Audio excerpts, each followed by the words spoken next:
In a dazzling city, where power is bought with money, there lived a woman known as the Ice Queen Victoria Sterling. Everyone was terrified of her, until an ordinary waitress appeared. This woman possessed no wealth, no power, but she held a weapon that Victoria never saw coming. So, what happens when a waitress dares to challenge the most powerful woman in the city? Will she be ruined like the others, or will she expose the queen's darkest secrets? Join us as we uncover a story of courage, wit, and the true cost of arrogance. Watch The Ice Queen and the Courageous Waitress, an Unlikely Battle. Fear had a price, and in this Emerald City, everyone paid it to one woman. She was Victoria Sterling. When Victoria entered Le Grand Chateau, the air in the city's most luxurious restaurant thickened. The lively chatter instantly died down, and the clinking of cutlery against porcelain plates felt jarringly out of place.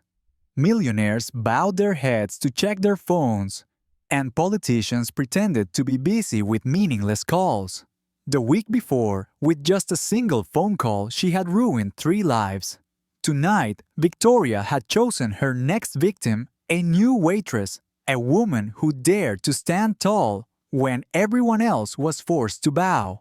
Victoria Sterling, at 45, possessed a beauty so sharp and perfect it was breathtaking. It was not a natural beauty, but one crafted from immense resources and limitless power. Her platinum blonde hair was pulled back into a sleek, polished chignon, and her navy blue Saint Laurent dress was likely more expensive than a luxury car. But it was her eyes that were the most terrifying weapon.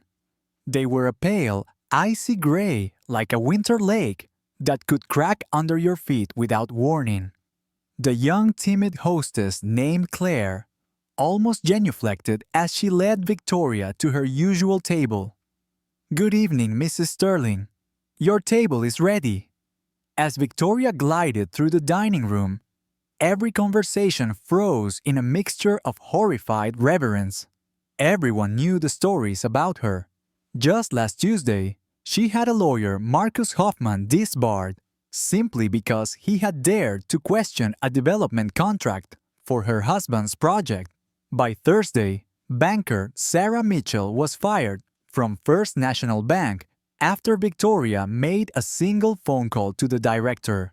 And just 3 days ago, socialite Elena Rodriguez was quietly removed from every charitable board in the city, all because she had the audacity to suggest that the Sterling Foundation's accounting practices might need to be reviewed. Elena was now an outcast, a pariah with a 7-figure trust fund that meant nothing without access to the circles of power. The staff at Le Grand Chateau moved with a professionalism honed by fear and a clear understanding of the consequences. Maria Gonzalez, a 28-year-old waitress who had worked there for 3 years, still felt her hands tremble slightly when she had to approach Victoria's table. She had seen too many colleagues disappear for minor mistakes: a slightly warm glass of wine, a bowl of soup that was 2 minutes late, or worse, daring to look Victoria directly in the eye for too long. James Thompson, a 35-year-old waiter with 5 years of experience, had become a master of the art of invisibility. He moved like a ghost, appearing only when necessary and vanishing as soon as the task was completed. His gaze never dared to rise above the tabletop when Victoria was present. Tonight, however, one person had not yet learned to be afraid. Kendra Evans stood near the service station, her 32-year-old frame exuding a calm dignity that seemed to emanate from within. Her dark skin shimmered in the warm restaurant lights, and her hair pulled back into a neat bun highlighted her high cheekbones and intelligent brown eyes. She did not possess the standard beauty celebrated by magazines, but her presence had a unique draw, a sense of inner strength that made people take a second look. Unlike the other waiters, she did not tremble. Unlike the other waiters, she did not avert her gaze. Maria hurried over to Kendra, her voice a hushed whisper. "That's her, Mrs. Sterling. No matter what, don't stare. Don't speak unless you're spoken to. Don't make any mistakes." Maria's words spilled out in a torrent filled with genuine anxiety. She fired 3 people last month. Jennifer accidentally brought tap water instead of sparkling Gone the next morning. Marcus brought the salad with the dressing on the side instead of mixed in Gone. And Katie, Maria's voice choked. Katie just accidentally looked at her the wrong way. Now she's working at a Greasy Spoon in Newark. Kendra nodded slowly, but there was something in her eyes that Maria couldn't read. It wasn't fear. It was more like recognition, as if she was seeing something others had missed.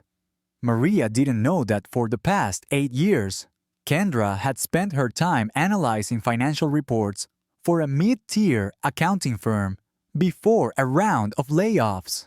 She had learned to read people the same way she read a balance sheet, looking for the numbers that didn't add up, the inconsistencies that hinted at a deeper truth. And there was something about the way Victoria Sterling controlled this room that reminded her of a CEO she had once investigated for embezzlement. Victoria lifted her Hermes bag, the one she claimed was worth $25,000, and waved it in the air like a weapon.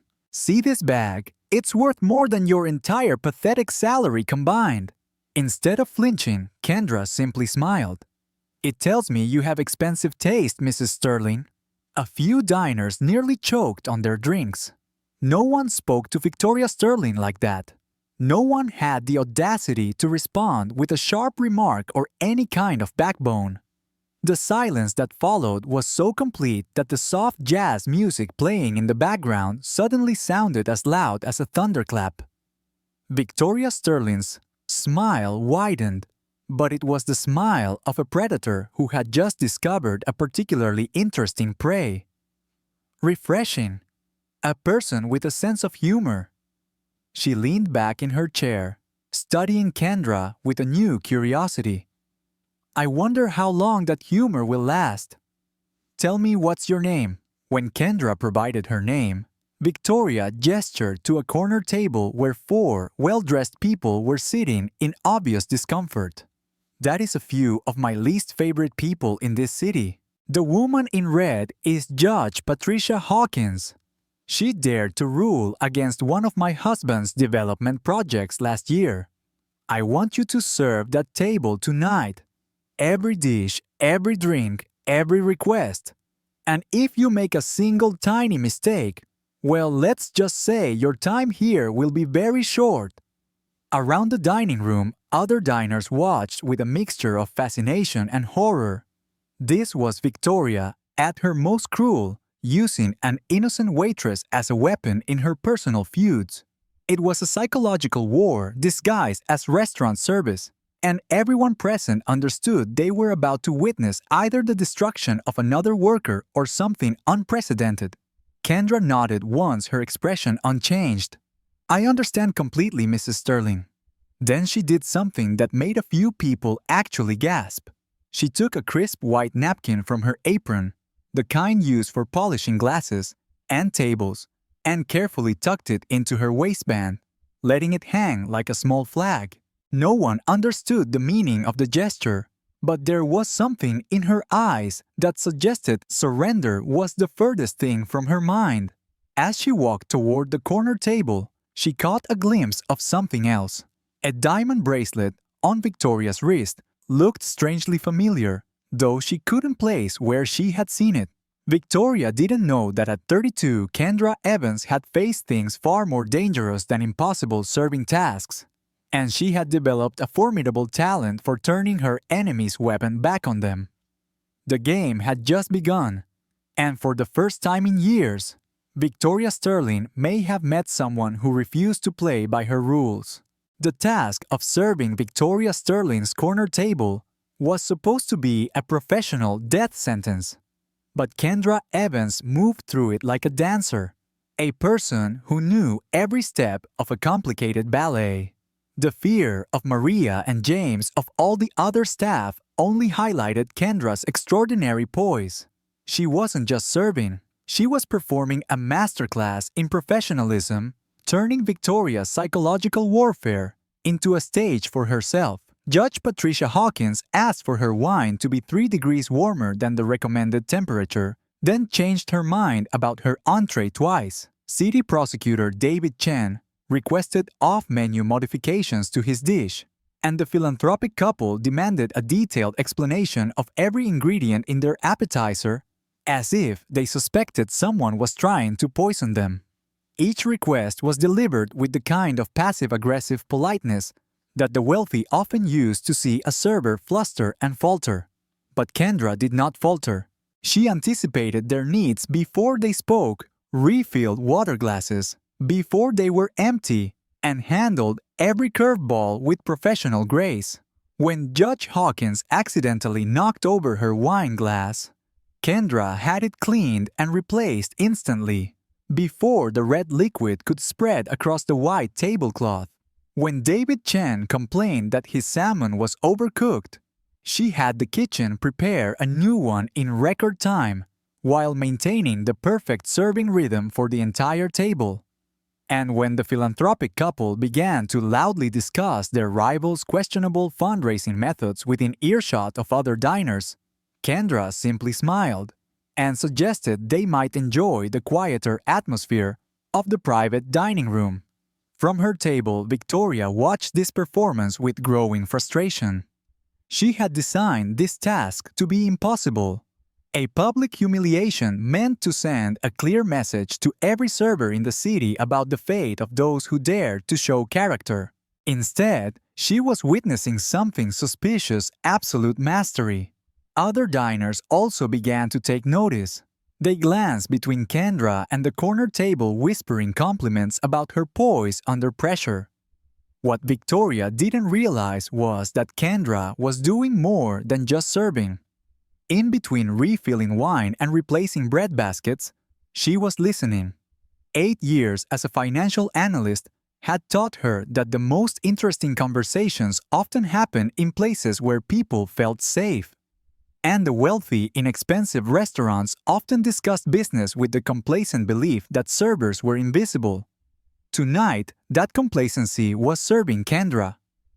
The audit results will be here next Friday. She overheard Harold Sterling say to his dinner companion, a thin man with nervous eyes, who kept checking his phone. Once we have the clean report, we can move the accounts without a hitch. $200 million in assets can't just transfer overnight, but it can certainly disappear into the proper offshore financial structures before anyone starts asking uncomfortable questions.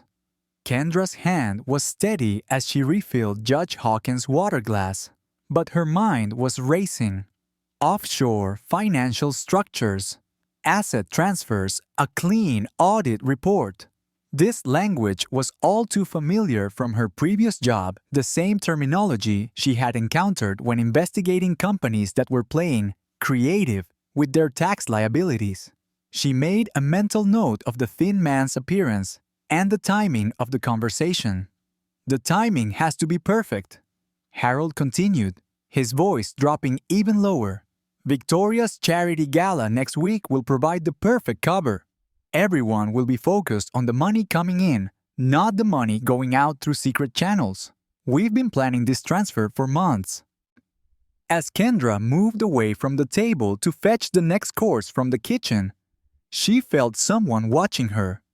Maria appeared by her side, her expression a mix of awe and anxiety. "I don't know how you do it," Maria whispered. "But you're making them all look like amateurs.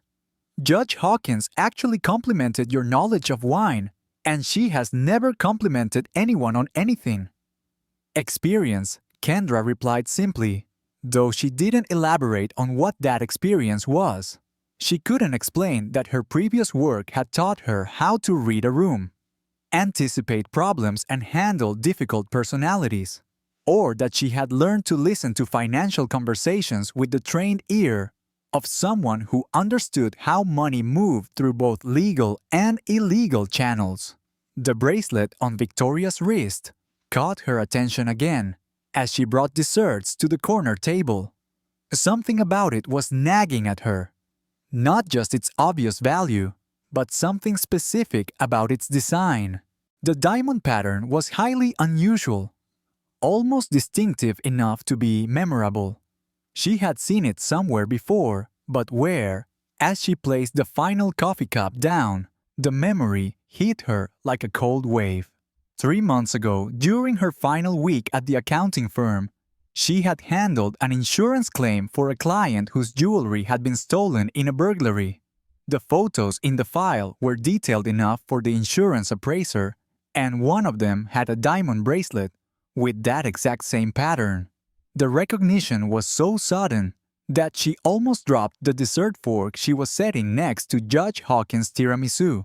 Was Victoria Sterling the untouchable queen of the city's elite, wearing stolen jewelry? It seemed impossible.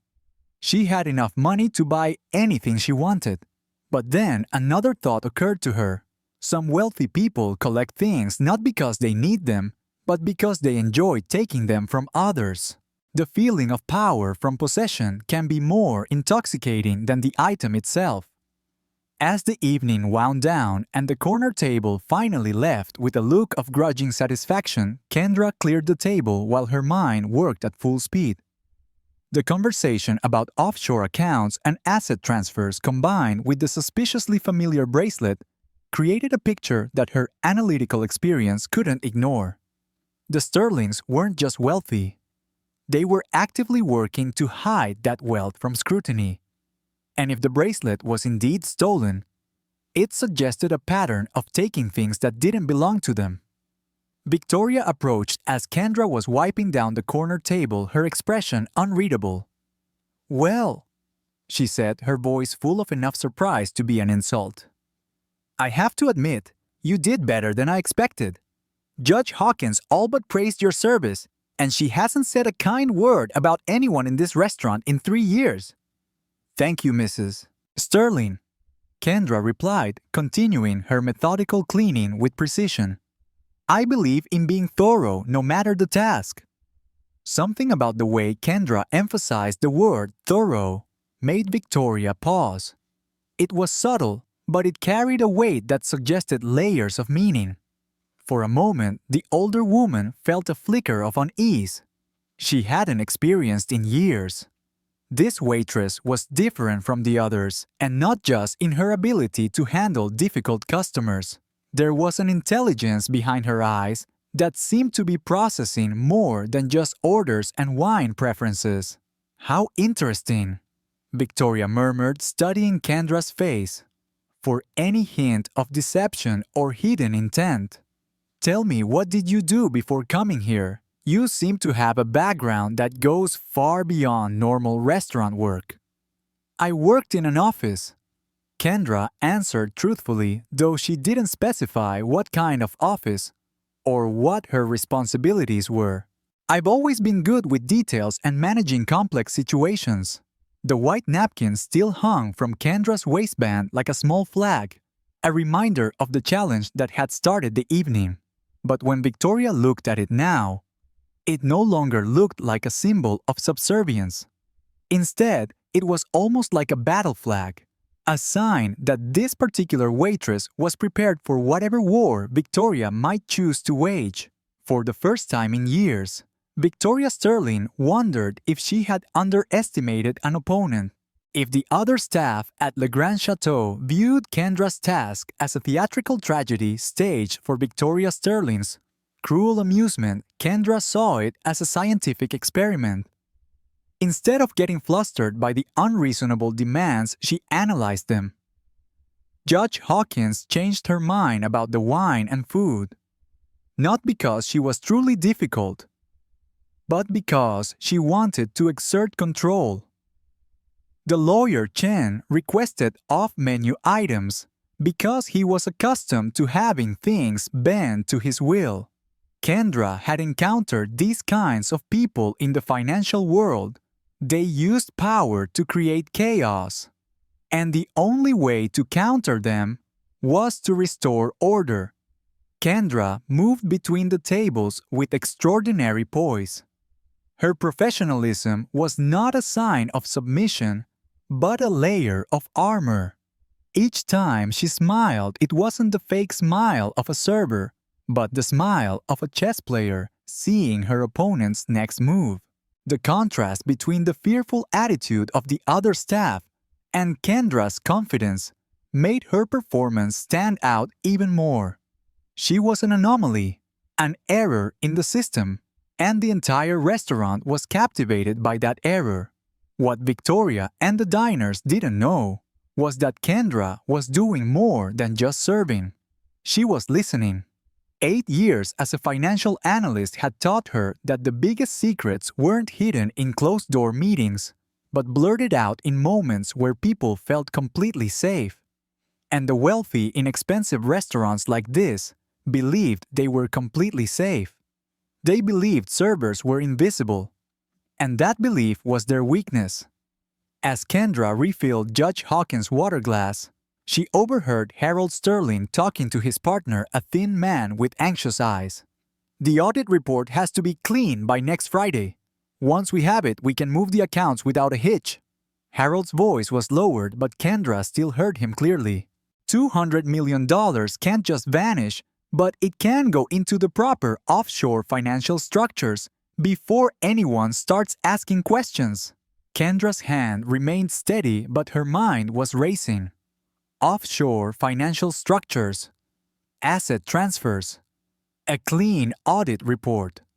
These words awakened her old instincts. This was the professional jargon of those playing a cat-and-mouse game with the law.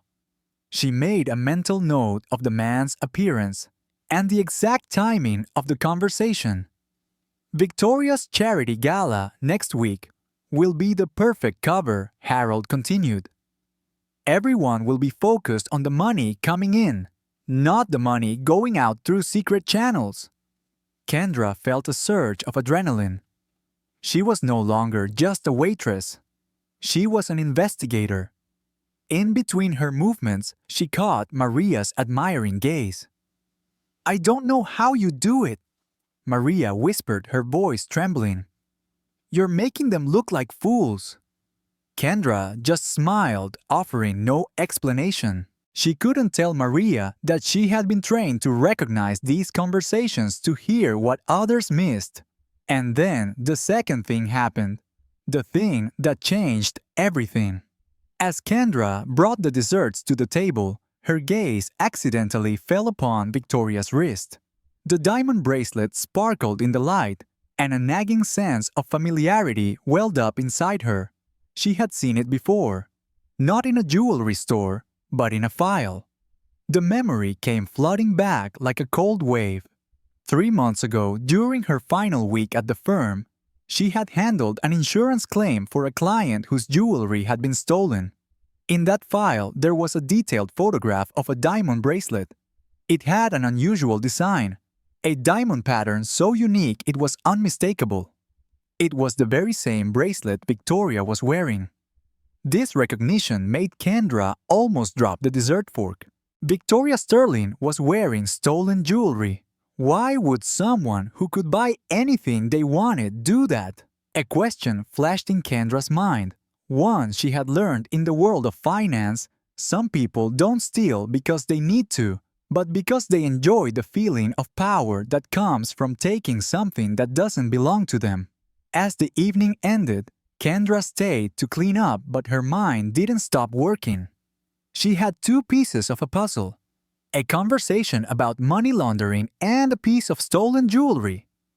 It all pointed to a single truth: the Sterlings weren't just wealthy. They were criminals. Victoria approached her self-satisfaction laced with a hint of doubt. "You did better than I expected," she said, her voice carrying a note of insulting surprise. Kendra continued to wipe the table, her movements decisive and calm. "I believe in being thorough, Mrs. Sterling. No matter the task, Kendra emphasized the word thorough subtly. For the first time, Victoria Sterling saw a fire in the eyes of a server. A fire she couldn't control. Victoria didn't know that the white napkin hanging from Kendra's waistband was no longer a symbol of subservience. It had become a battle flag. And the psychological war she had started had now become a real one that Victoria was completely unprepared to face. Kendra was ready. The morning after, the atmosphere at Le Grand Chateau held an unusual tension. It wasn't pure fear, but a mix of dread and expectation. Rumors of the confrontation between the Ice Queen and the new waitress had spread throughout the restaurant. The staff whispered among themselves, each with their own prediction about Kendra's fate. Maria was so worried she couldn't concentrate, her hands trembling as she polished already clean glasses. "She's coming early today," Maria whispered to Kendra. "Mrs. Sterling never comes for lunch, but she called ahead. She's bringing important business partners and she has specifically requested you. I think she's planning something." But instead of anxiety, a thrill surged within Kendra.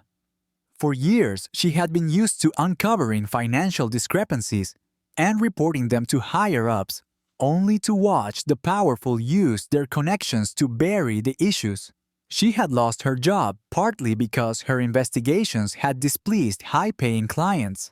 Now, for the first time, she had a chance to do more than just file a report that would be buried in bureaucratic paperwork.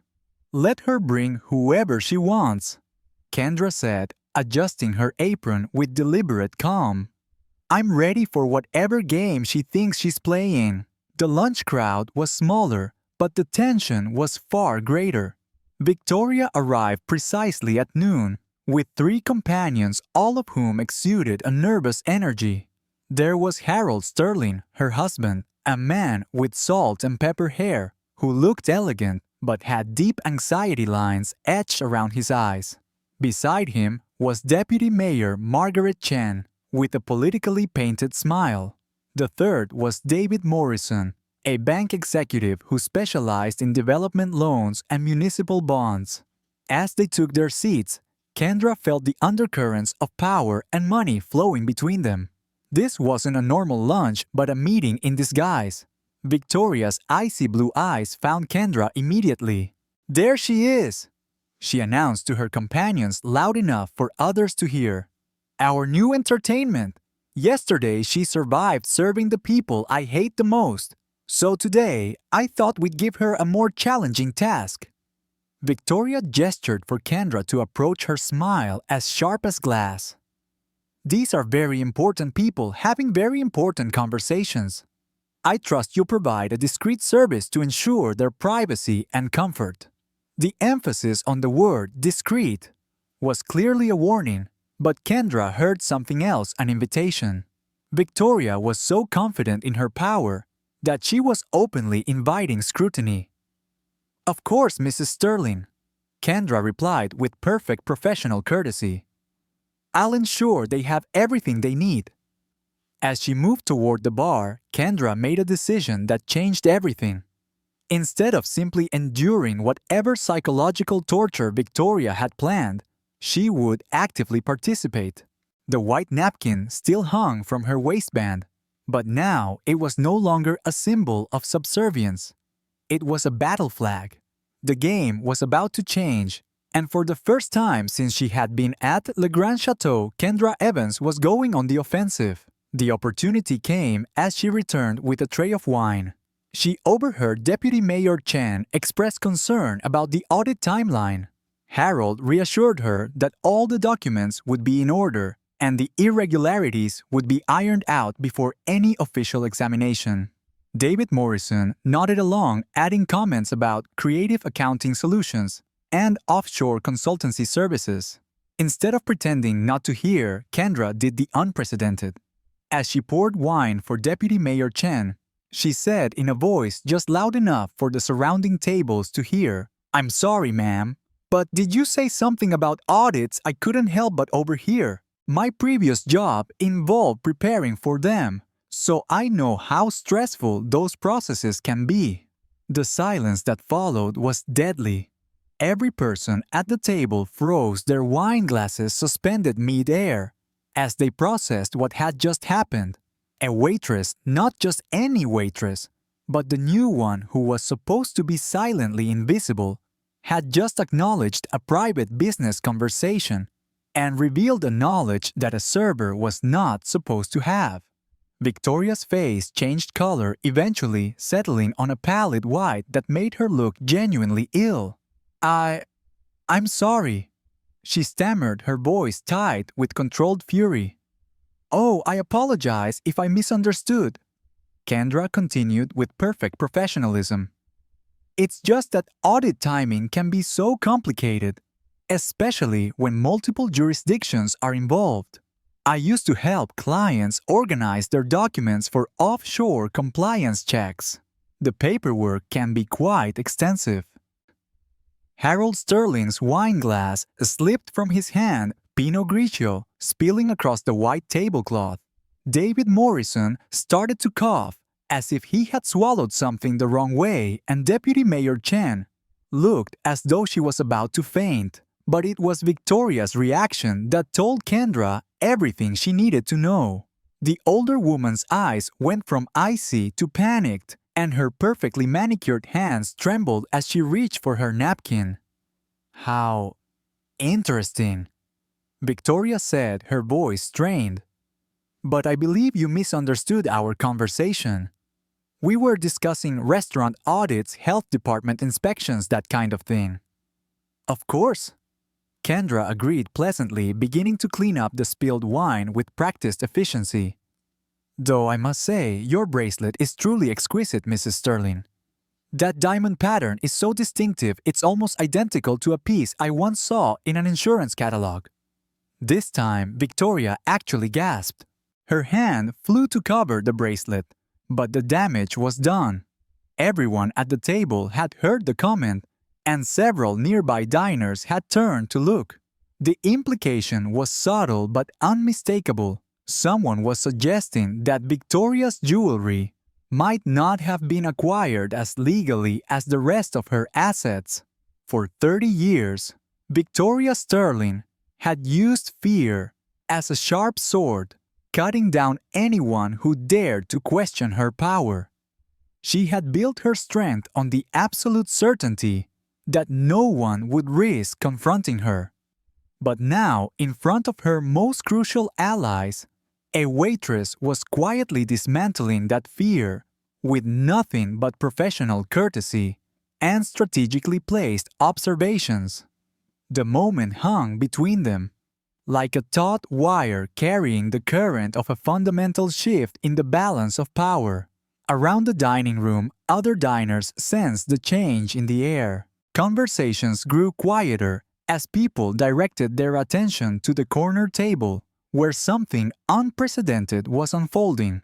This was the moment, the exact moment that the phrase, "Everyone is terrified of the millionaire's wife," transformed into, "Until the new black waitress made her look ridiculous." The transformation wasn't dramatic or explosive. It was quiet, professional, and utterly devastating.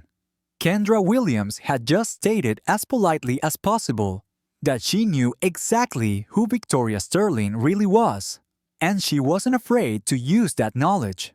The next morning, Emerald City awoke, as it always did, but Le Grand Chateau held a different kind of atmosphere. The fear wasn't entirely gone, but it had been replaced by something else: curiosity.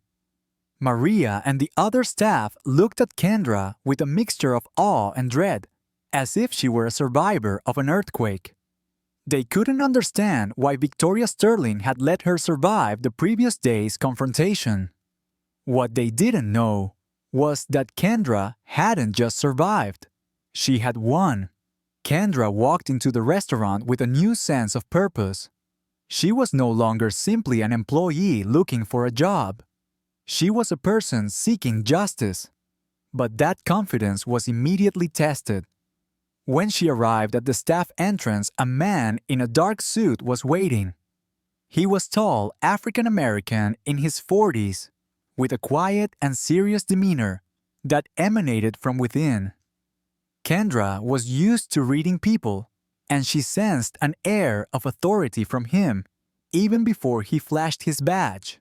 "Ms. Evans, I'm Special Agent Marcus Jackson, Federal Bureau of Investigation Financial Crimes Division. I was wondering if we could have a word." Kendra stared at the FBI badge. Her heart skipped a beat. She was used to operating in the shadows of the financial underworld, but this was the first time she was facing the light of justice. She knew that this timing was no coincidence. The news of the confrontation at Le Grand Chateau had spread, reaching the ears of those who understood the implications of keywords like offshore accounts and insurance fraud. Special Agent Jackson had been investigating the Sterling's financial network for months, but his case was built on circumstantial evidence and banking irregularities that good lawyers could easily explain away. "I understand you had some rather interesting interactions with Mrs. Sterling recently," he said as they sat in his unmarked sedan in the restaurant's parking lot. "And I believe you mentioned something about insurance documents and jewelry design." Marcus looked directly into Kendra's eyes. "That's the kind of specific knowledge that could be very valuable to an ongoing federal investigation." Kendra carefully studied his face. Years in financial analysis had taught her how to read the signs of deception or hidden motives. But what she saw in Marcus was a credible sincerity mixed with the frustration of a man who had been chasing a case that always stayed one step ahead of the evidence. "What kind of investigation?"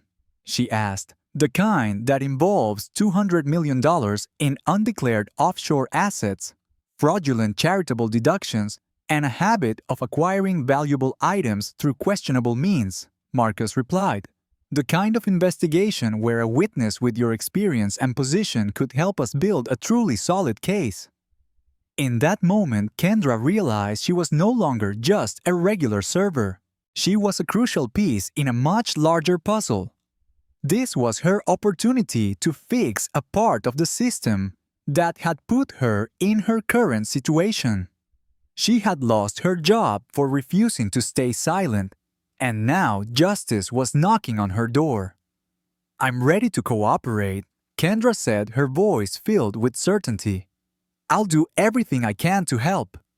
As Kendra walked through the mahogany doors of Le Grand Chateau to begin her shift, she was no longer a waitress with a grudge against a power-abusing matriarch. She had become a federal informant with the backing of the U.S. government and a very specific mission to gather enough evidence to take down one of the city's most powerful families. That lunchtime, Victoria arrived with Harold and their still anxious associates. But this time, her behavior had a frantic edge, as if she hadn't slept in nights. She wore different jewelry. Kendra noticed no diamond bracelet, but her attempts to project power were theatrical and strained. "I want to make something clear," Victoria announced loudly. "Some employees have been engaging in inappropriate speculation about private matters. This behavior must cease immediately, or there will be consequences." But instead of generating fear, the threat had the opposite effect. The restaurant's regular customers exchanged knowing glances, hinting that Victoria's power might be open to question. Judge Patricia Hawkins, who once feared Victoria, now raised a quizzical eyebrow. As Kendra approached their table to take their drink order, she could see Harold was sweating. His associates looked like men who were regretting their involvement in a dangerous business relationship. And Victoria herself was gripping her purse with white knuckles, as if it contained something that was trying to escape. "The usual?" Kendra asked with professional politeness. But there was something in her tone, a confidence instead of subservience, that everyone at the table recognized. She wasn't asking for permission anymore. She was offering choices to people who were increasingly realizing their options were becoming limited. Actually, one of Harold's associates said, his voice tight with panic, "I think we should discuss postponing the agreements until after the holidays. Everything is moving too quickly, and there are too many variables we can't control." Harold gave him a sharp look. "We have a time frame. Everything is in place. The wire transfers are scheduled and the documents are prepared. But what if someone is paying attention to the wrong details?" The man continued, his eyes nervously flicking to Kendra as she poured the wine. "What if there are records we haven't accounted for, like insurance records or employment records, that could cause problems?" The conversation was becoming increasingly surreal. Four of the city's most powerful people were discussing a major financial crime right in front of a waitress they suspected had information that could destroy them. The desperation was so palpable that Kendra almost felt pity for them, until she remembered the three people Victoria had ruined the previous week. "Perhaps," Kendra said as she finished pouring the wine, "the gentlemen might be more comfortable discussing their arrangements in a more private space.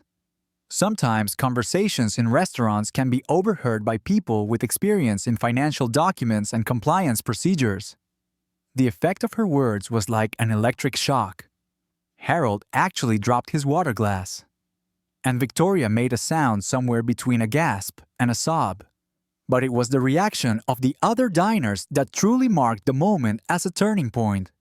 Instead of looking away in fear or embarrassment, they openly stared at the table where the city's most powerful woman was clearly losing control. "How dare you?" Victoria hissed, but her words were a whisper instead of the commanding tone she intended. "I apologize, Mrs. Sterling," Kendra responded with perfect professional courtesy. "I'm only trying to help. Sometimes people don't realize how well sound can carry on a marble floor, especially when they're discussing sensitive business matters." Jackson Wright, the media mogul, was now openly typing notes on his phone, his journalistic instincts clearly triggered by the sight of Victoria Sterling's public meltdown. Judge Patricia Hawkins had abandoned her lunch and was watching the confrontation with the rapt attention of someone witnessing a slow-motion car crash. The final moment of the theater came when Victoria stood up abruptly, her chair toppling backward and clattering against the marble floor. "This is harassment," she declared to the entire room, her voice shaking with strain. "This waitress is deliberately targeting me with inappropriate comments and intrusive questions about my personal property." But instead of the support she expected, Victoria received something far worse: a delighted silence. People no longer saw her as someone to be feared. The ice queen of the city's elite was beginning to look like a person having a very public nervous breakdown.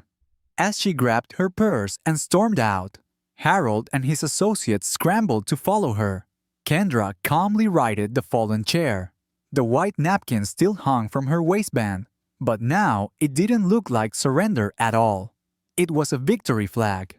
The war wasn't over, but the first major battle had clearly been won by a person who understood that the most powerful weapon against a bully is often simply the refusal to be bullied. The Sterling's charity gala at Le Grand Chateau was supposed to be a night of triumph and a comeback for Victoria. She had spent 3 days meticulously planning, using every connection to ensure the event had maximum attendance from the media and the city's most powerful figures. The guest list read like a who's who of power and influence. The mayor half of the city, council, federal judges, bank directors, and the most prominent families. The dining room was transformed into a glittering stage of wealth and philanthropy. Crystal chandeliers cast shimmering rainbows onto the silk-draped tables. A small army of servers moved through the crowd with champagne and appetizers, each one worth more than a family's monthly grocery bill. At the center of it all was Victoria, radiant in a midnight blue evening gown that was likely more expensive than a luxury car. She accepted congratulations and praise for her charitable work, with a graceful smile, believing she had weathered a minor storm. But Kendra Evans was not impressed by the showmanship. She moved through the crowd with the same professional mastery she had shown throughout her time at Le Grand Chateau. But tonight, there was something different in her demeanor. Tonight, she moved like a person who held all the cards in a game that everyone else was still trying to figure out how to play. Special Agent Marcus Jackson was positioned across the street in an unmarked surveillance van, equipped with listening devices that could pick up conversations through the restaurant's large windows. The FBI already had a search warrant based on the financial irregularities that Kendra had helped them document, and tonight's gathering was the perfect opportunity to record incriminating conversations that could be used in federal court. As the party progressed and more champagne was poured, the conversations became less guarded.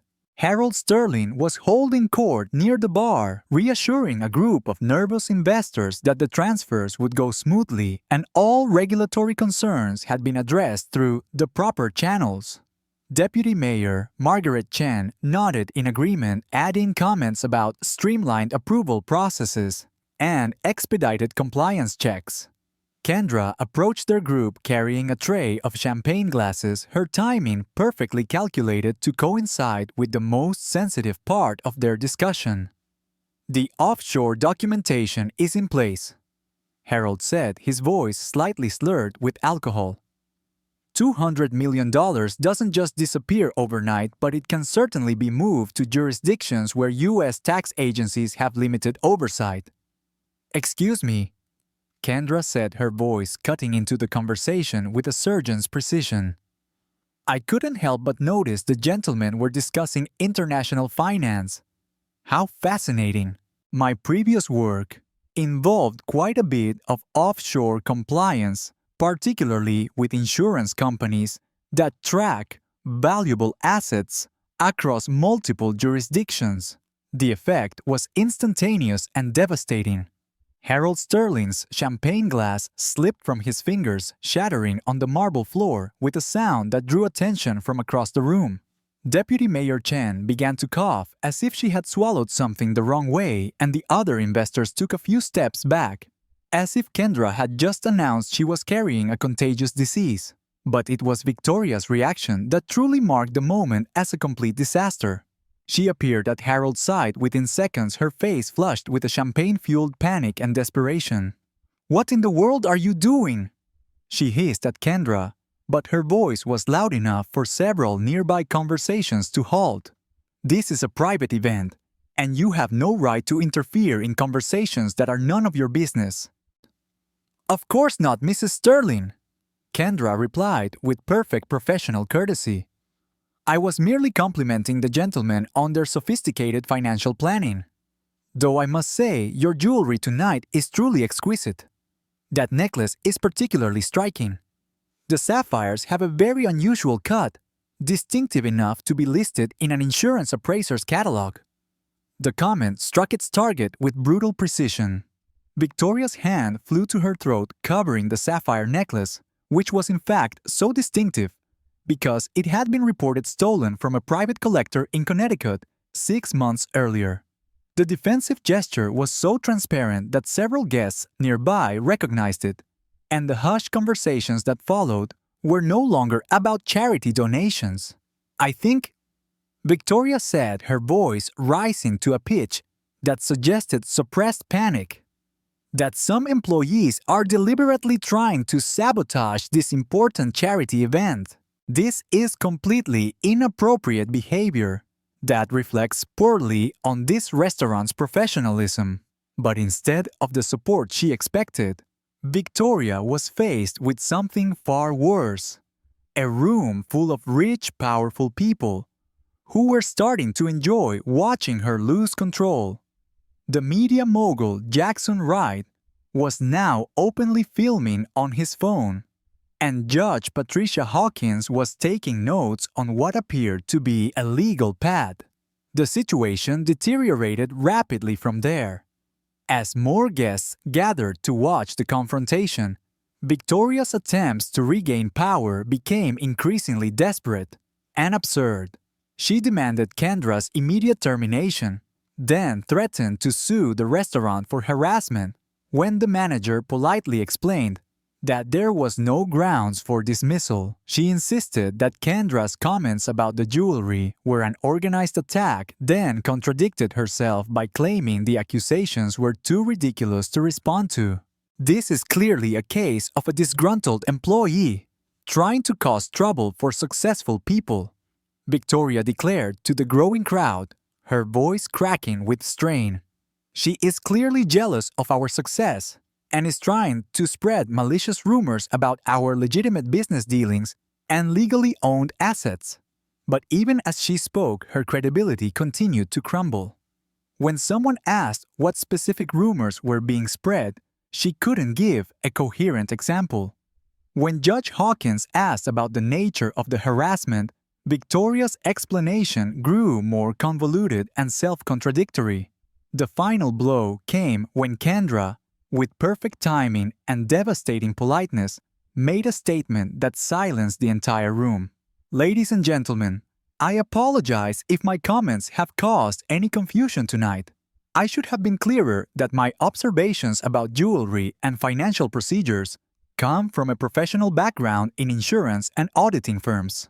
Sometimes, when you've spent years documenting valuable assets and investigating financial irregularities, you develop a keen eye for details that others might miss. She paused, letting the implications sink in before continuing. For instance, when you've handled hundreds of insurance claims for stolen jewelry, you tend to remember distinctive items, especially when they turn up in unexpected places. And when you worked on offshore compliance cases, you recognize certain terminology that indicates activities that federal agencies find quite interesting. The silence that followed was so complete that Victoria's gasp seemed to be amplified. Around the room, conversations had stopped entirely as the rich and powerful processed the implications they had just heard. This wasn't just a waitress making random comments. This was a person with professional expertise, publicly identifying what appeared to be criminal activity. Harold Sterling looked like he was about to faint, and several of his associates were already moving toward the exit. Deputy Mayor Chen was staring at her phone as if she had just received an urgent message that required her immediate departure. But it was Victoria's reaction that completed her transformation from a figure of fear into a figure of ridicule. "You can't do this to me," she said, her voice almost a hiss. "Do you know who I am? Do you know what I'm capable of? I have connections all over this city, all over the state government, all over the federal justice system. I can ruin you with a single phone call." But even as she made the threats, everyone in the room could see how hollow they were. The very connections she had used to ruin careers and silence dissent were now nowhere to be found. Mayor Richardson, who had bowed to her for years, was suddenly engrossed in his appetizer. The federal judges, who had once partied at her home, were checking their phones as if urgent matters required their immediate attention elsewhere. Special Agent Jackson walked through the mahogany doors of the Grand Chateau, the air in the room shifting from tense to electric. His federal credentials were prominently displayed in his jacket pocket, and the two additional agents who accompanied him left no doubt as to the seriousness of their presence. The charity gala, which had already become a theatrical display of Victoria's downfall, had suddenly become the setting for something far more dramatic: the arrest of one of the city's most powerful families. "Ladies and gentlemen," Special Agent Jackson announced, his voice carrying the unmistakable authority of federal law enforcement. "I apologize for interrupting your evening, but we have business to discuss with Mr. and Mrs. Sterling in connection with ongoing federal investigations into tax evasion, money laundering, and the trafficking of stolen goods." The crowd's reaction was immediate and profound. The wealthy patrons who had been watching Victoria's meltdown with amusement now suddenly found themselves as potential witnesses to federal crimes. Cell phones came out across the room as people began to record what they instinctively understood was a moment of historical significance in the city's elite circles. Victoria's reaction completed her transformation from a figure of fear into a figure of public ridicule. Instead of a dignified cooperation that might have saved her a shred of reputation, she gave a performance that would be replayed on social media for years to come.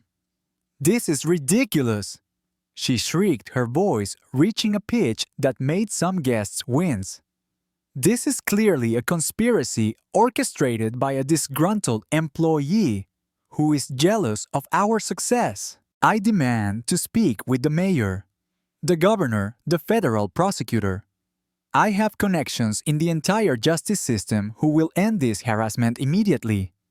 But even as she made these declarations, everyone in the room could see how empty they were. The very connections she had used to ruin careers and silence dissent were now nowhere to be found. Mayor Richardson, who had bowed to her for years, was suddenly engrossed in his appetizer. The federal judges, who had once partied at her home, were checking their phones as if urgent matters required their immediate attention elsewhere. Special Agent Jackson approached their table with professional calm, completely unmoved by Victoria's theatrical protests. "Mrs. Sterling, we have a warrant to search your properties and vehicles as well as documentation related to your financial activities over the past 5 years.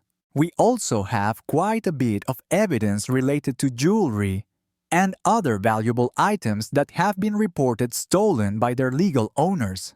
At the mention of stolen jewelry, Victoria's hand flew to her sapphire necklace, in a gesture so transparent that a few people in the crowd actually laughed. That laugh, the sound of laughter at Victoria Sterling, was something no one had ever heard before, and it seemed to encourage others to show their amusement more openly. "I think there's been a terrible misunderstanding," Harold interjected, his voice trembling with contained panic. "We're more than willing to cooperate with any official investigation. But surely this can be handled more discreetly. We have a reputation in this community business relationships that could be harmed by public speculation about matters that could have entirely innocent explanations." Special Agent Jackson's response was devastating in its simplicity. "Mr. Sterling, when you're moving $200 million through offshore accounts to evade federal tax obligations, and when your wife is wearing jewelry that's been reported stolen by 3 different insurance companies, discretion becomes a luxury you can no longer afford." The crowd's reaction to this truth was unlike anything Le Grand Chateau had ever seen. These were people who had spent years walking on eggshells around the Sterlings, afraid to say or do anything that might provoke their wrath. Now they were watching federal agents methodically dismantle the power structure that had dominated their social and professional lives for decades. Victoria's final blow sealed her fate as a figure of ridicule rather than fear. Seemingly believing that bribery could succeed where threats had failed, she opened her expensive purse and began pulling out jewelry, credit cards, and a significant amount of cash. "Agent Jackson," she said, her voice taking on a wheedling tone that was supposed to be charming but came across as pathetic. "Surely we can work something out. I'm sure there are charitable causes that could benefit from a generous donation. Or perhaps there are career opportunities that might be of interest to someone in your position." The attempted bribery of a federal agent performed in front of 50 witnesses and countless recording devices was the final nail in the coffin of Victoria Sterling's reputation.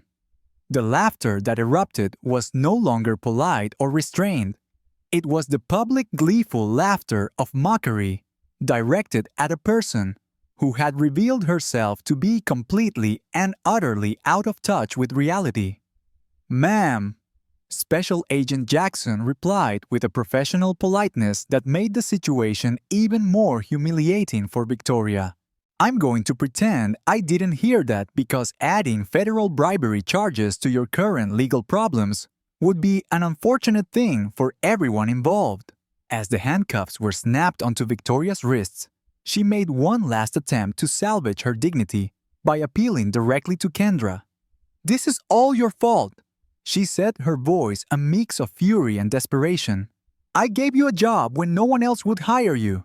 I gave you a chance to prove yourself, and this is how you repay my kindness, by destroying everything I've built."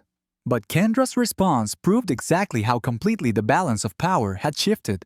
She looked at Victoria with the professional courtesy she afforded any customer, but there was a steel in her voice that made everyone in the room pay attention. "Mrs. Sterling, you didn't give me a chance," Kendra said. "You tried to use me as a weapon against people you wanted to hurt. You didn't show generosity. You tried to break my spirit for entertainment. What I did was refuse to be broken. And what happened tonight is simply the natural consequence of treating people as if their dignity doesn't matter." She paused, letting her words sink in before delivering the final blow. "You spent so much time making people fear you that you forgot the most important rule of power. It only works when people choose to give it to you. Tonight, we all chose a different way." As Victoria was led away in handcuffs, her protests echoing through the marble halls of the restaurant she had once controlled like a throne room, the crowd of rich and powerful people who remained began to applaud. It started slowly with Judge Patricia Hawkins clapping one slow, deliberate clap, and was quickly joined by the media mogul Jackson Wright.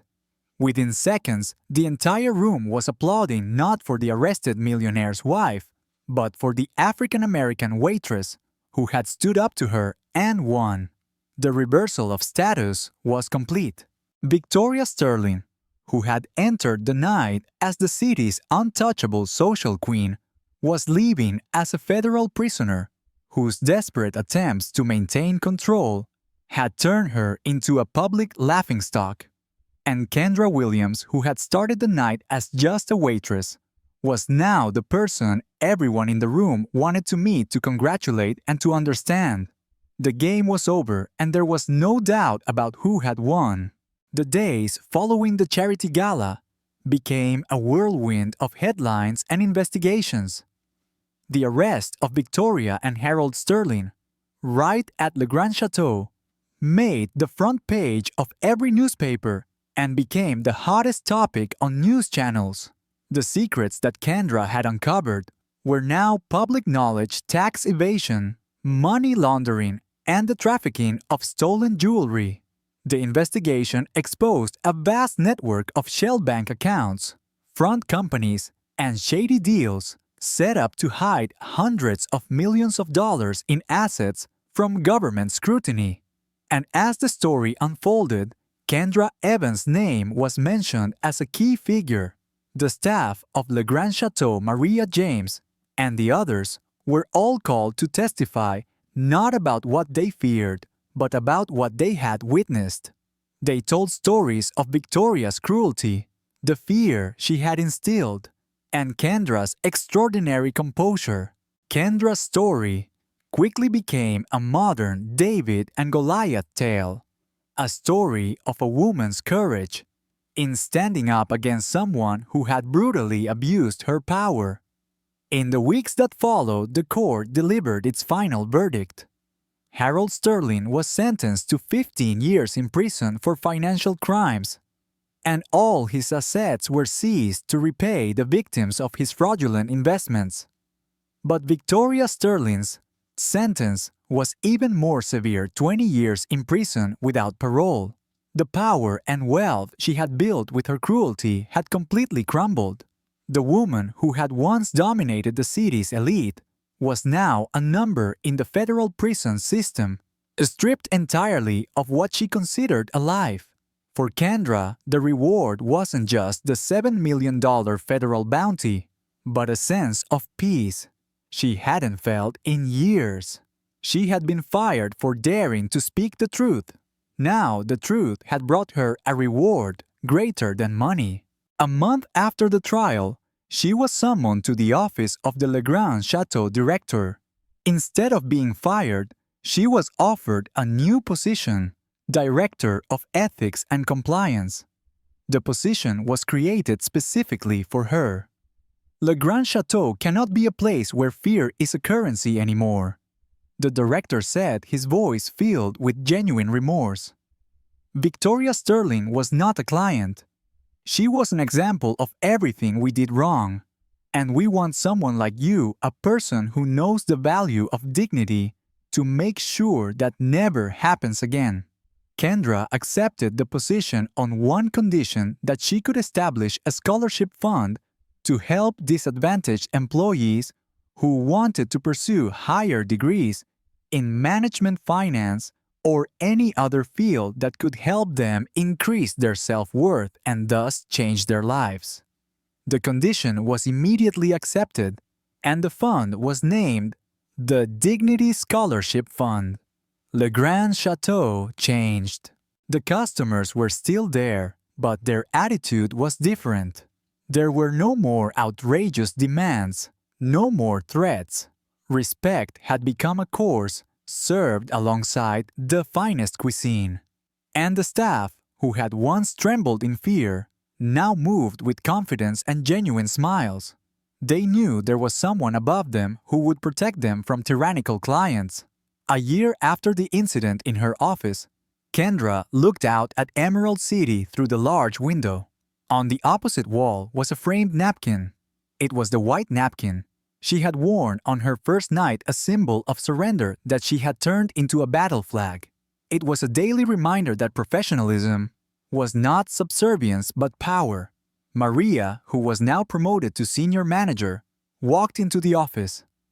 "There's a new employee who is nervous about serving a difficult client," Maria said, her voice filled with the empathy she had been unable to show before. Kendra smiled. "Tell her I want to see her." When the timid young woman walked in, she looked at Kendra, the powerful woman of the restaurant, with the exact same nervous expression Maria once had. "Hello," Kendra said, her voice warm and gentle. "I know you're nervous, but remember one thing.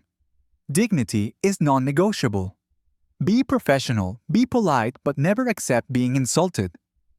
She paused, looking directly into the girl's eyes. "And remember, power does not belong to the one who shouts the loudest. It belongs to the one who dares to stand tall, while everyone else is forced to bow." It was more than just advice. It was a life philosophy, a lesson that Victoria Sterling had taught her with her cruelty, and a lesson that Kendra had turned into a weapon, a shield, and ultimately a path to a better future. The story ends, but its legacy does not. Le Grand Chateau was not just a restaurant. It had become a symbol where the downfall of an ice queen had paved the way for a new era of respect, dignity, and hope.